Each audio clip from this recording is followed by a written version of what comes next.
you'll figure out that you're not able to hear me. I hope everybody's enjoyed the break. We had Hanukkah, which was delightful as always, and somehow getting through a winter without that light isn't possible. We're in Shovavim, which is a period of 6 weeks between Shemos and Mishpatim in the Parshas. Okay, and we're in the second Parsha, Va'era. And these 6 weeks in the Torah are all concerned with leaving exile, leaving Egypt. And that's really what's going on. As we know, we live by the Torah. So these 6 weeks are also deeply concerned with our own spiritual exiles and our own personal redemption, which has a lot to do with AYEH. And as the semester progresses, oh, that's Rachel Rosenberg. Hi. Kim. Okay.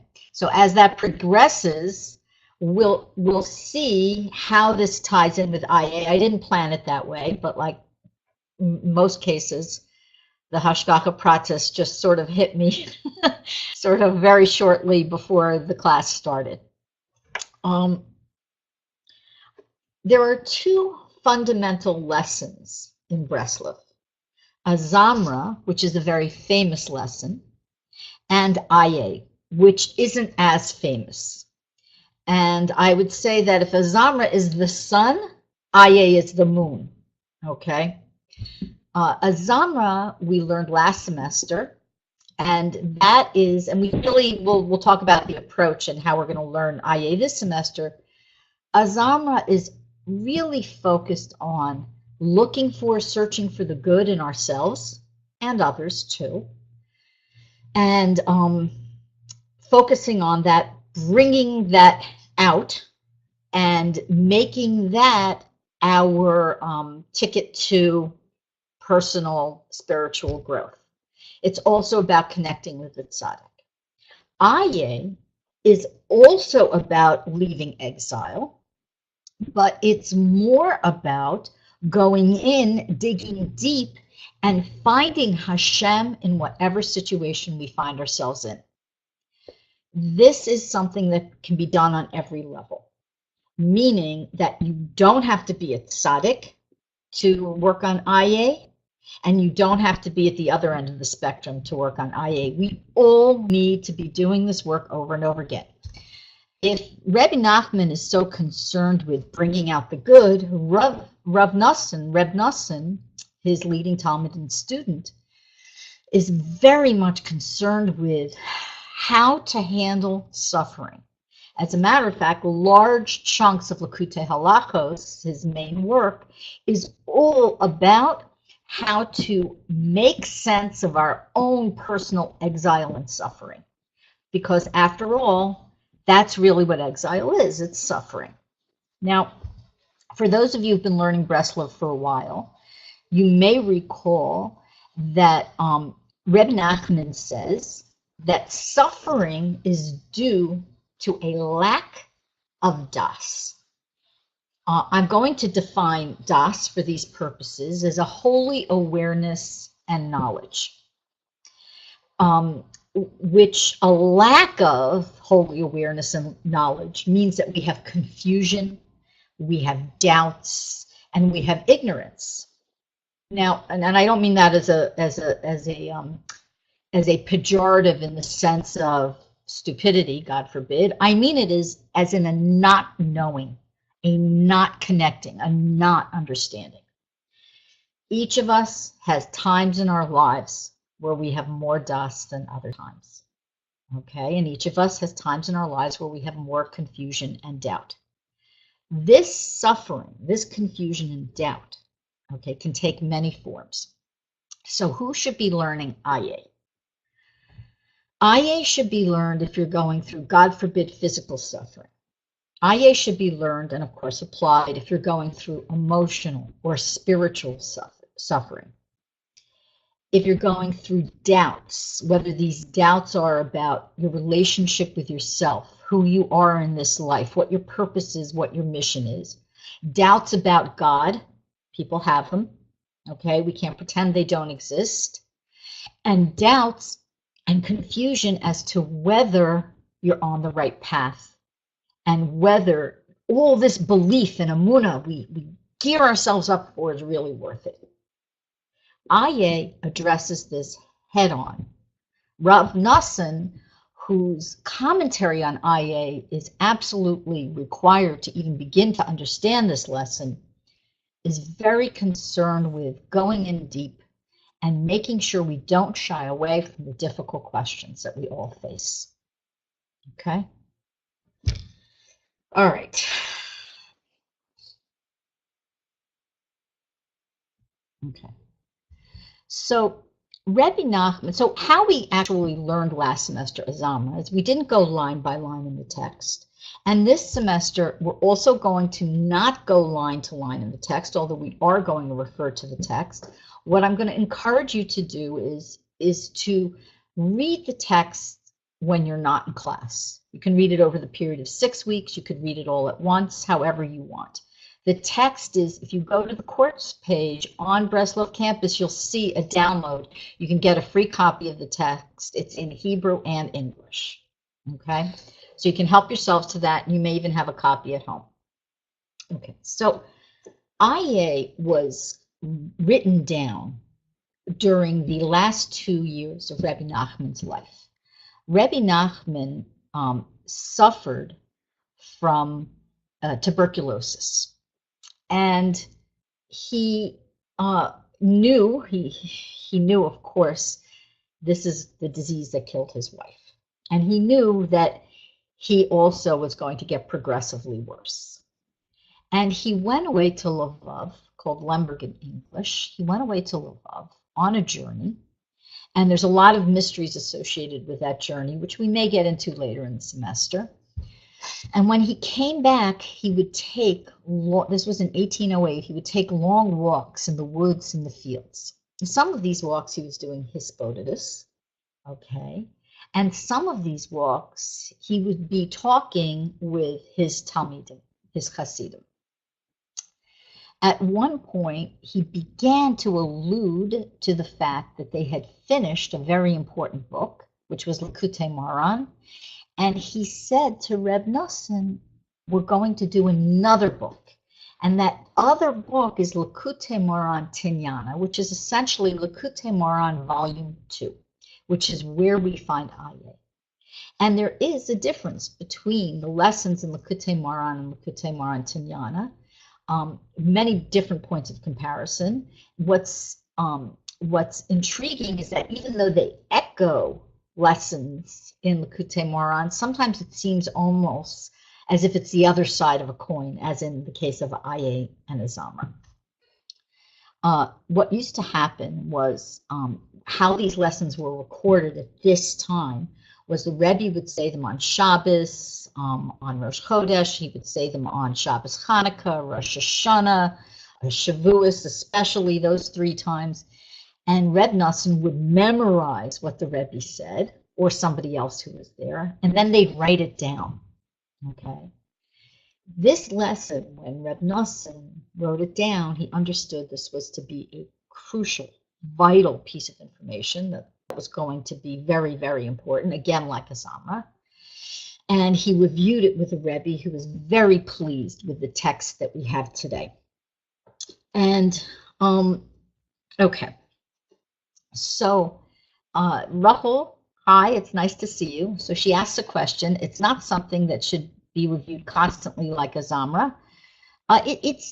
We tend not to necessarily review it as much as Azamra, but it's still a lesson we can review throughout our lives, for sure.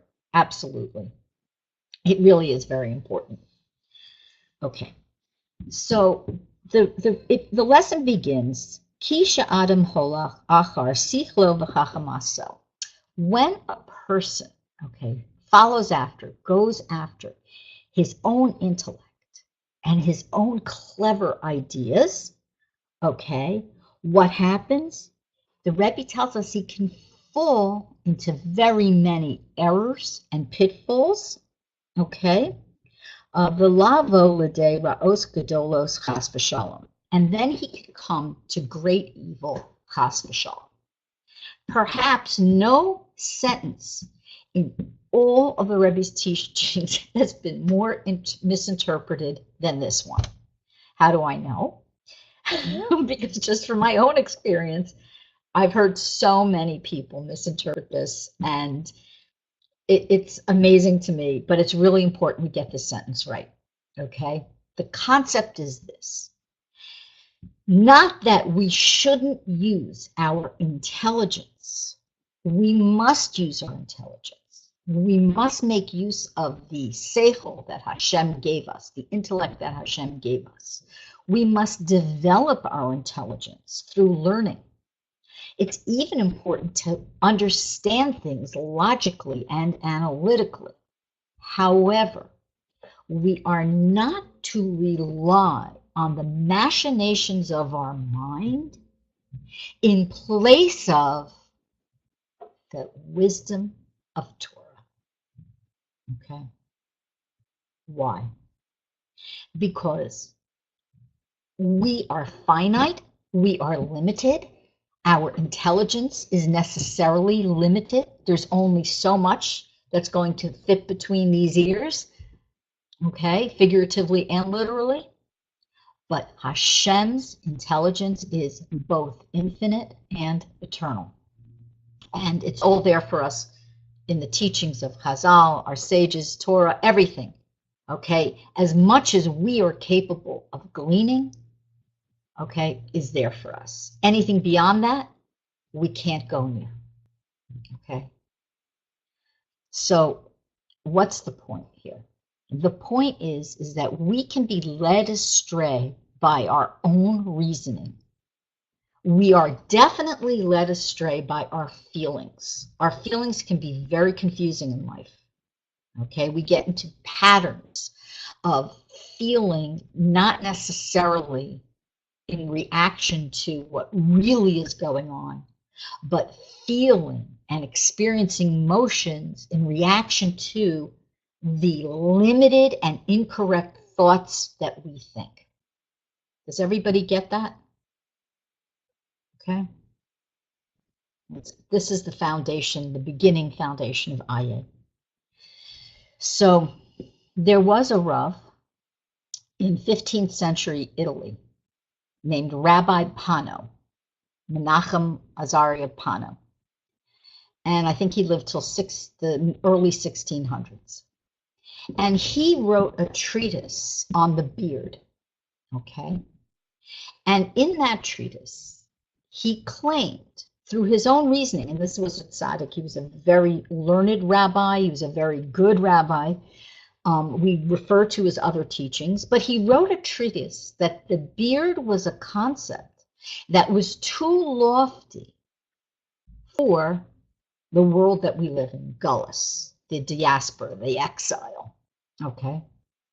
And therefore, it was okay to trim the beard in the halachically mandated way with the scissors, or the way that one is allowed to trim the beard without shaving, okay?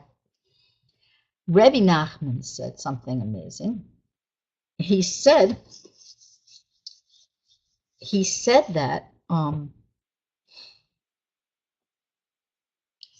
this was a mistaken thought because of the rabbi's flawed reasoning that went outside the bounds of which he was capable of reasoning, and it went outside the bounds of Torah.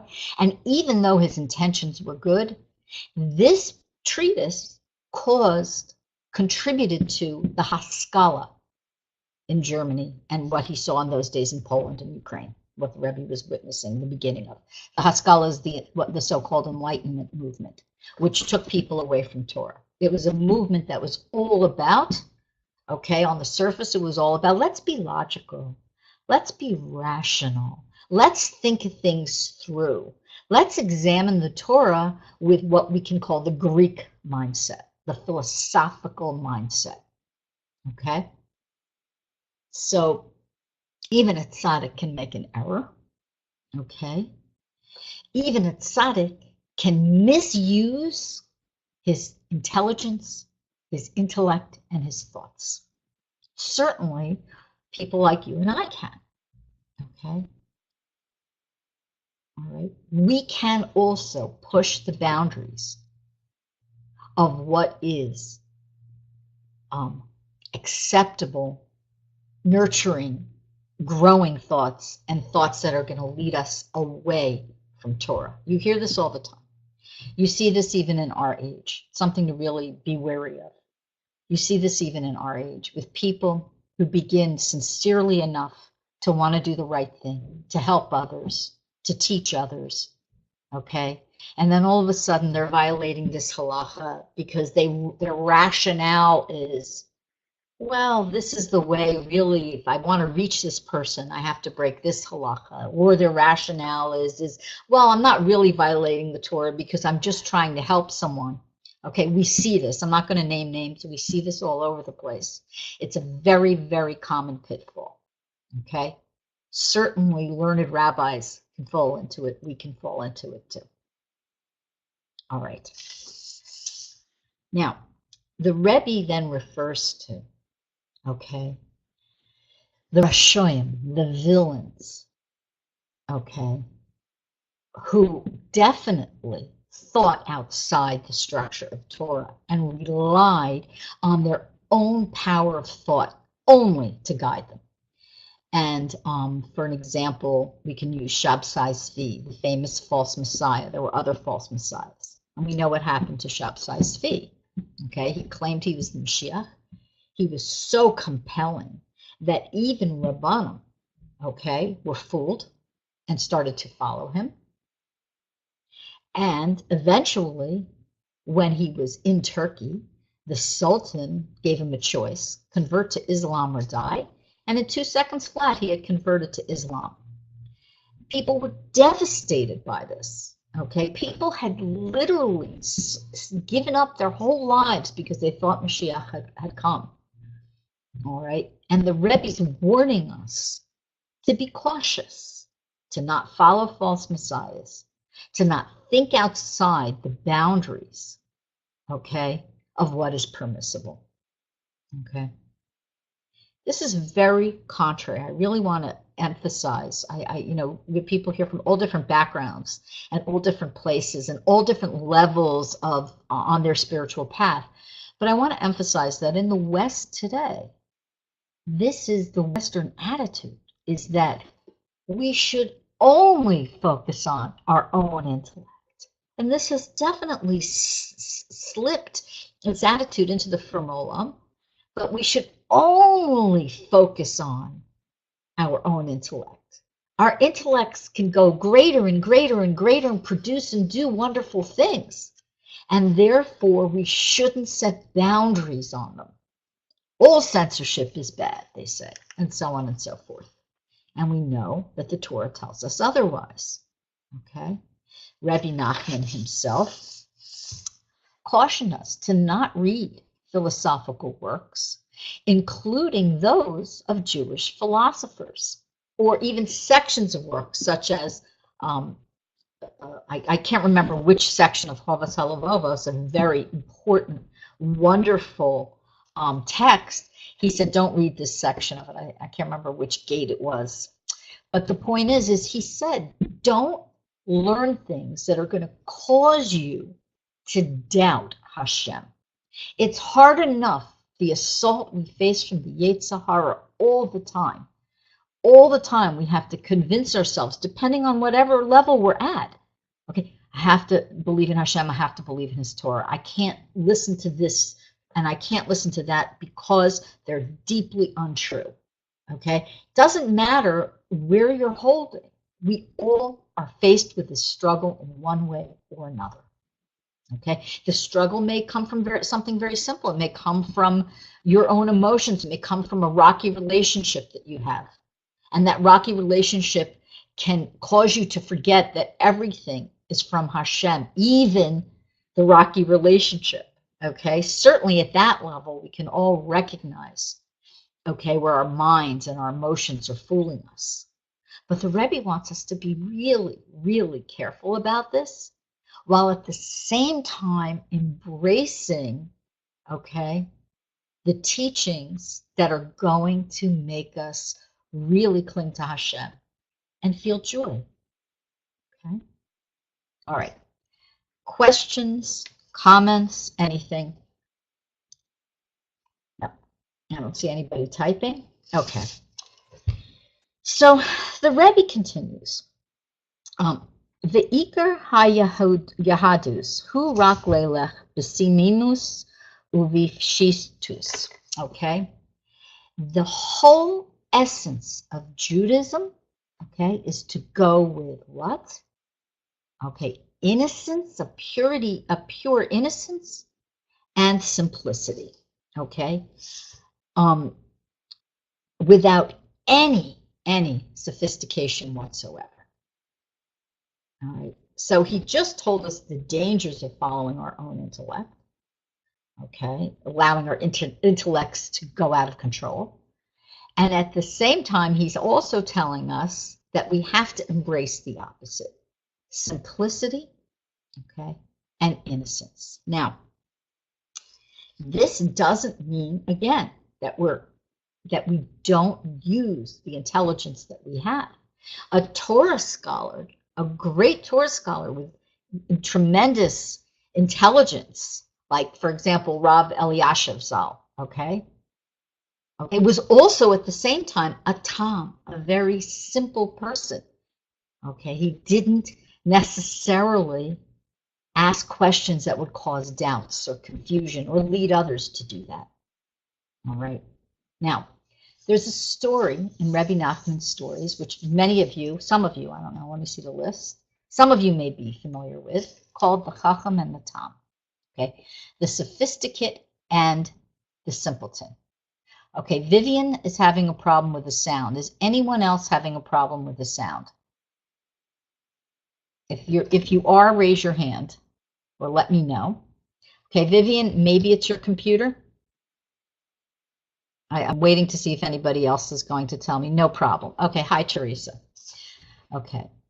All right. So Vivian, what I'm going to suggest you do is log in and log out again. And if anybody ever has a problem with video or sound that somebody else isn't having, log in and log out and log in again. Okay. So, okay, great. Okay, where was I? I forgot. Oh, the sophisticate and the simpleton. So this is a story. We're not going to go into the story. It's a very long story, but I want to give you an overview of it. It's the story, it's one of Rebbe Nachman's 13 Sipurei Masios, and it's the story of two friends who had sons. And those two sons grew up, and one led a life of great sophistication, traveling the world. He became a knowledgeable in the arts of philosophy and jewelry making, which I guess that was a very high trade at that time, and medicine. He became a medical doctor, and so on and so forth, while the simpleton became a shoe cobbler. And he wasn't even a very good shoe cobbler. As a matter of fact, his shoes were so poorly made, they were triangular. Okay, but he was very happy with them because he felt and believed that everything was good. Everything in life is potentially good. It's a blessing. And all we have to do is look at it with the right eyes. And his emunah and his simplicity sustained him. The story goes on, and it's a very satisfying ending, so I encourage you all to read it. The story goes on, and it teaches us the lesson that sometimes what other people look down on and laugh at in this world is actually very, very high. Rebbe Nachman said that in this day and age, to have someone who was a simple Jew, who said Tehillim, who said Psalms with his whole heart and had strong emunah, okay, would be as rare as a tzaddik. Okay, they would be like a tzaddik in this day and age. for somebody to have simple emunah in Hashem. We all know this is something everybody struggles with at their own level, okay? Really, at their own level. Some people who have very simple emunah 99.9% of the time. We always have a cloud or two. Nothing's perfect, okay? In other words, this is something to be esteemed, this kind of simplicity. In the world we live in, it's absolutely meshugana, crazy bunkers, okay? According to the world we live in, to live like this. Absolutely bonkers. Yet, the Rebbe's telling us that to cultivate this simple emunah, so that every situation that occurs, you can say, oh, it's from Hashem. I'm going to approach it with that understanding. Oh, that I forgot to pay a bill and I'm getting notices. I'm going to approach it with the understanding it's from Hashem. That, God forbid, somebody's sick. God forbid, somebody got fired. I'm going to approach it, okay, that it's from Hashem. Oh, that, I had an argument with someone. They hurt my feelings. It's from Hashem. It's from Hashem. We remove ourselves from the picture of judgment, and we allow our belief to sustain us. Okay. I'm not saying this is easy. I'm saying that this is a goal. It's an ideal, and it's something that if you have a soul, okay, you've got a neshama, it's something you can work on for sure. Okay.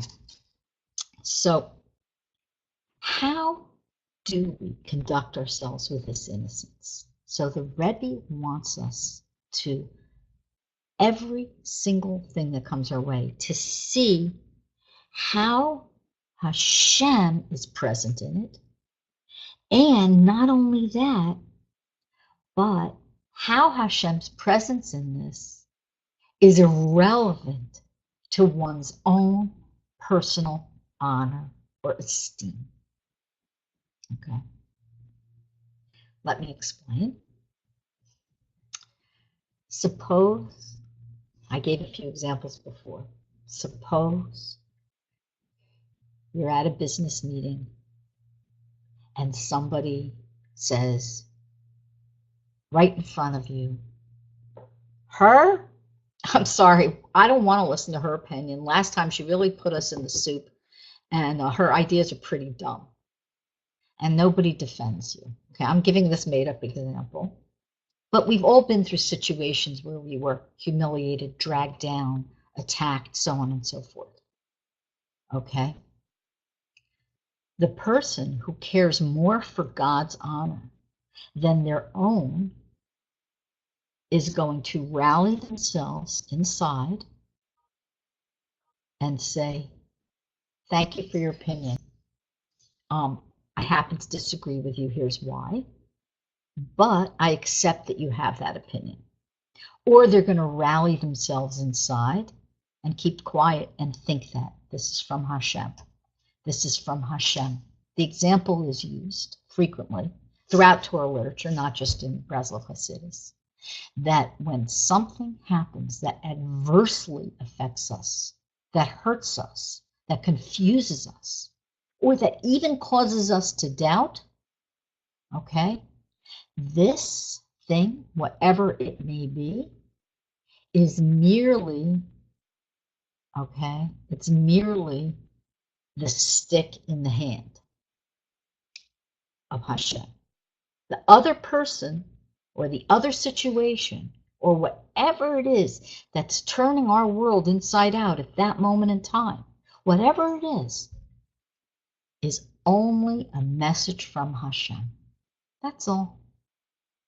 And we can choose whether we're going to respond in a way that's going to enhance the kavod of Hashem, or are we going to respond in a way that's more concerned with our own kavod, our own honor and glory? This lesson can't be learned in a day. It can't be learned in a semester. It's a hard one to learn even in a few months, even in a few years. It's a lesson that's ongoing throughout our lives, because as we deal with situation after situation after situation, what happens is we call to mind previous situations that we were struggling with, okay? And we say, this time I see. This time I know what to do. Until this becomes pretty much our default attitude. I don't know anybody actually that this is always their default attitude, because we're always being challenged with situations that are going to cause us to think twice. Okay? But as long as we keep our eye on the ball and we know that this is a desirable spiritual and psychological goal, we'll get there. What do I mean by psychological goal? Okay. So if we want to have good emotional health, we have to believe that we're worthwhile. If we go and we have faced these discomforting situations that really disturb and upset us, whatever they may be, and we think either the world is against me, that person hates me, or God's punishing me, God doesn't care about me. These are very real thoughts that people have. Okay, we don't have to pretend that people don't have them. Okay, feelings of I'm hurt, I feel let down, I know I probably deserve worse. Okay, all right. If it becomes about our own esteem and own what we deserve, and all about that give and take, what am I getting versus what am I giving, we're going to be messed up inside emotionally and psychologically. Which is why you can take the greatest people and the greatest celebrities in the world, the so-called wise men of the world, the politicians, the professors, the celebrities, and so on, the activists, and you push them like this and they crumble because they can't take a correction, because they don't understand it's from Hashem. We, thank God, have the Rebbe, and we understand that everything we're going through, there's a way through and out. And that way through is to recognize, to seek ways in which Hashem is present in what we're dealing with, and to seek ways to maintain and be concerned with it, at the very least, even if we aren't actively working on it, but to be concerned with Hashem's honor and glory in each situation. Okay. Questions? Comments?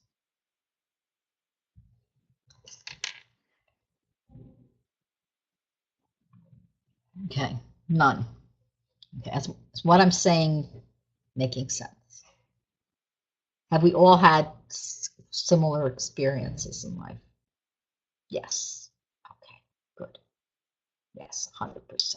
Okay, good. Because what I'm saying is what the Rebbe's teaching and what Reb Nosson is elaborating on. And Shulamit Michal, it's so good to see you in class. Yes, it is not easy. It is not easy. It's right. And Simcha Yael says it's such a high level. It seems like such a high level to nullify one's ego completely. You know, it's really interesting, Simcha Yael, because we're learning about Moshe Rabbeinu in the Parsha. And we know that Moshe Rabbeinu was the humblest of the humble. He was able to completely bittul himself in order to make room for Hashem. And to a certain extent, every tzaddik is able to, what is their greatest attainment, is actually they're able to bittul themselves more than the average person, so to speak. But we're told that every Jew has within them the capacity for Mesiras Nefesh, the ability and the capacity, and even it's like a native latent talent, that ability to be self-sacrificing. The highest form of self-sacrifice, and there's many forms, but the highest form from this perspective is to just turn to Hashem. Just turn to Hashem. That actually, really, once you think about it, isn't so really complex.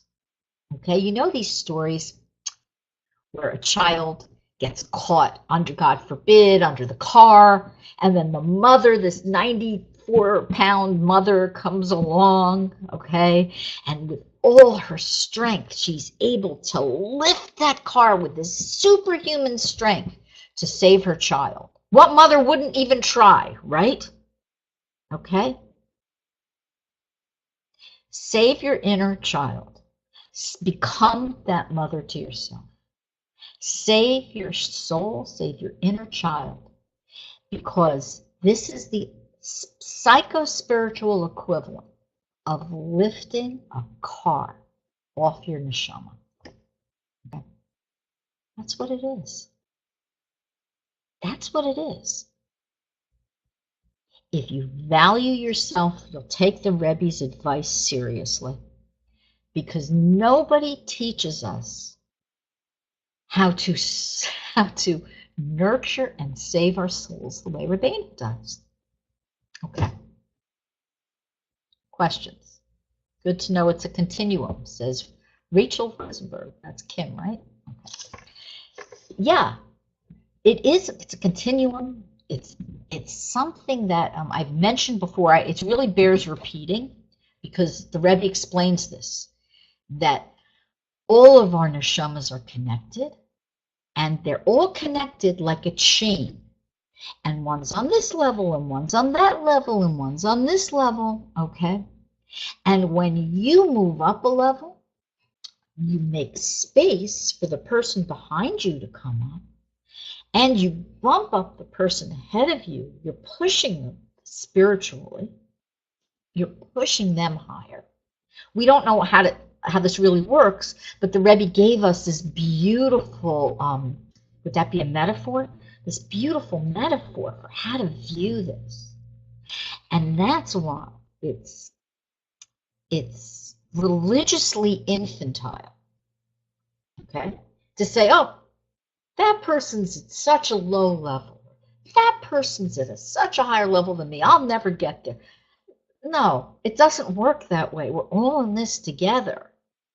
And it really doesn't matter where you're holding in relation to someone else. It only matters where you're holding in relationship to yourself, in terms of really self-judgment, making a cheshbon hanefesh about yourself, and so on and so forth. And we wouldn't want anyone else to suffer. We shouldn't want ourselves to suffer in this process. Okay. Gila Rachel says, so we have to trust that the direction that seems the strongest is the will of Hashem, although another option exists that perhaps I should press to achieve. Okay. I have to be honest, I'm not sure I completely understand the question. Like supporting the needs of our family rather than my own agenda. Ah, okay, really good question. Okay. All right, this is a really good question. So at the beginning I spoke about confusion and suffering and doubts and darkness, and how AYEH, this lesson is how to go through and out. Okay.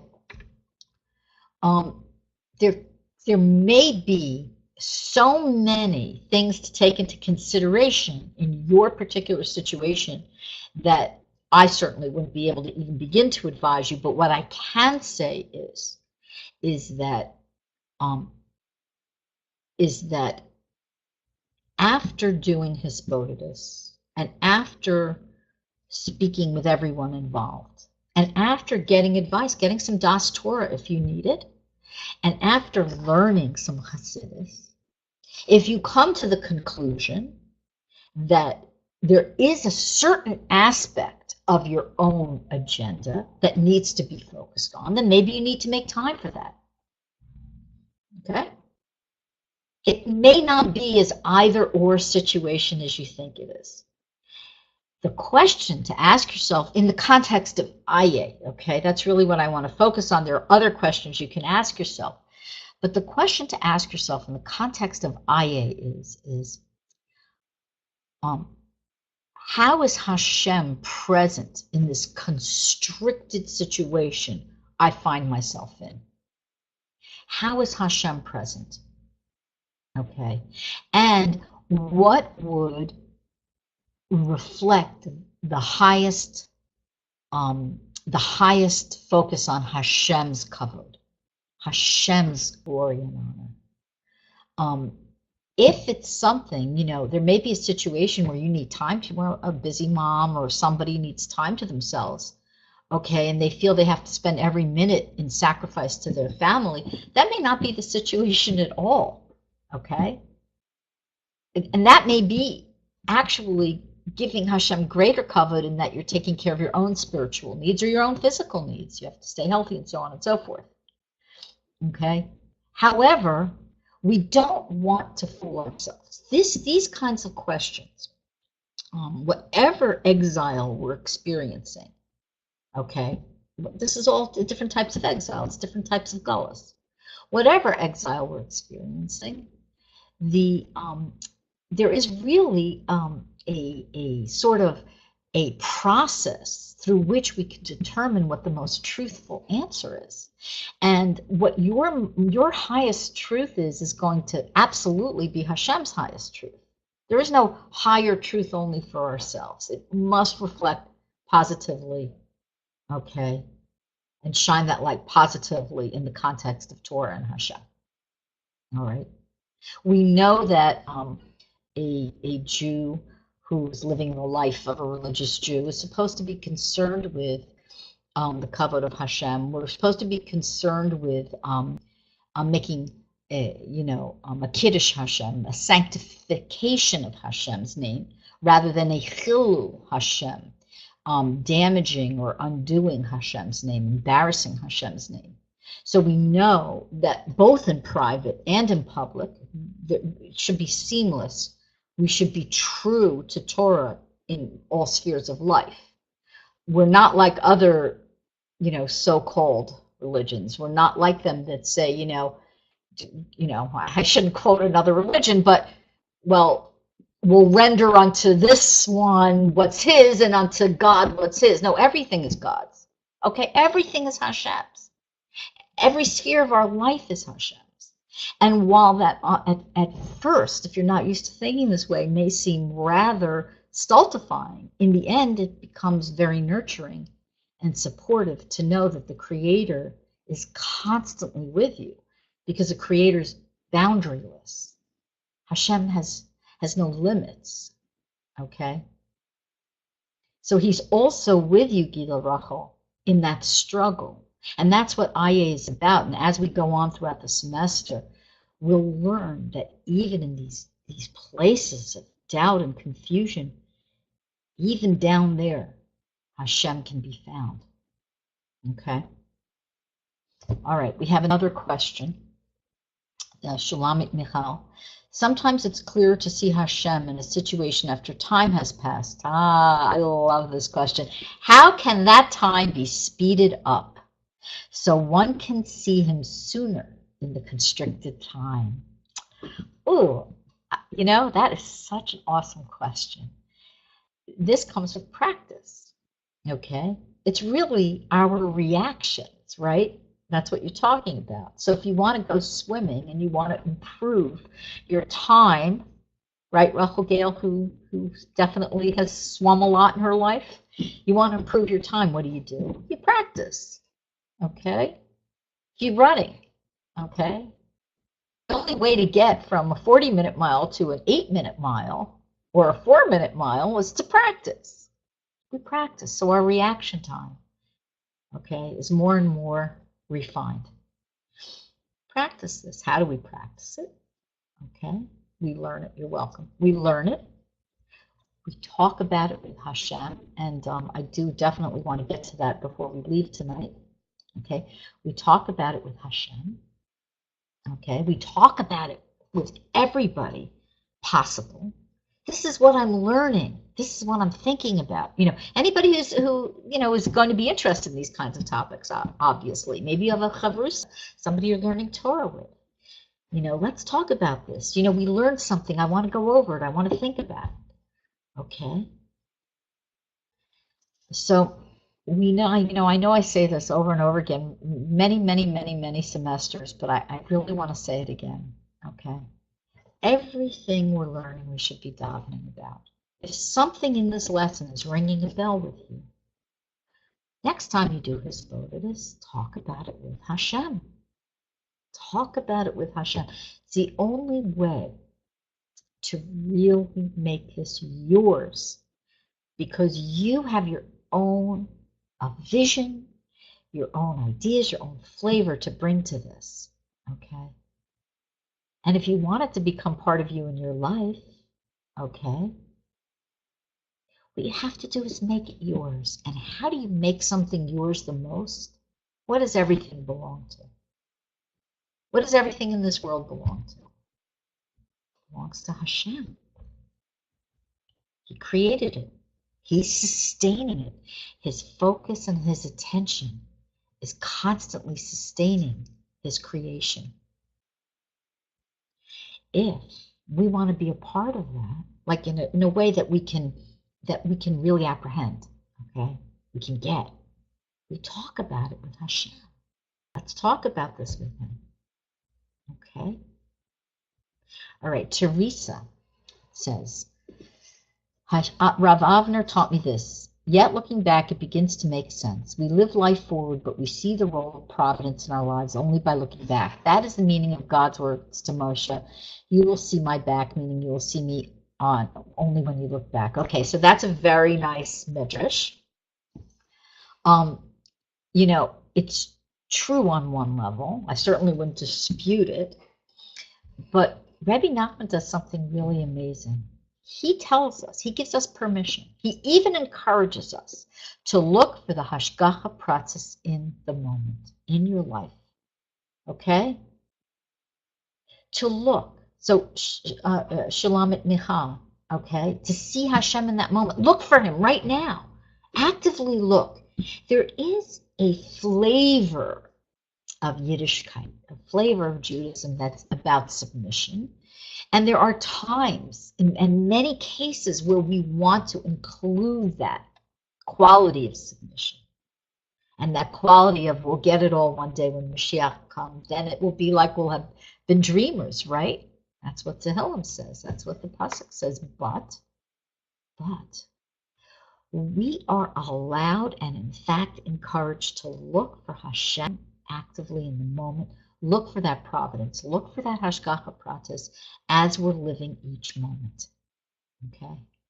Because this gives us chiyus. It revives us. It gives us life. It makes life spiritually exciting. Okay? Okay, so I'm not necessarily disputing Teresa, but I'm adding to it that we can go to another level as well. Okay, we only have a few minutes less. Hi, Sandy, it's good to see you. I'm glad it's encouraging. We only have a few minutes less, and I just want to, I'm just actually going to mark where I am because, of course, I never got to where I wanted to go. But I just want to sum this up by saying that whatever we do, the Rebbe tells us we should do if it's going to bring kavod to Hashem. And if it doesn't bring kavod to Hashem, if it doesn't bring glory and honor to Hashem, we shouldn't do it. And we shouldn't kid ourselves either, okay? Sometimes we're really doing it for our own honor. Come on, we've all done this, okay? But our job is to refine and to work and to pull and to tease out and to sift out the stuff that's false, okay? And the Rebbe says that if we do this, a person won't stumble. It won't stumble. The more we train ourselves to do this, the less chance we have of slipping up and falling. We're going to, as the semester goes along, sift. Rachel Gale, thank you. That's the word I was looking for. Borer. Sifting and choosing. Okay.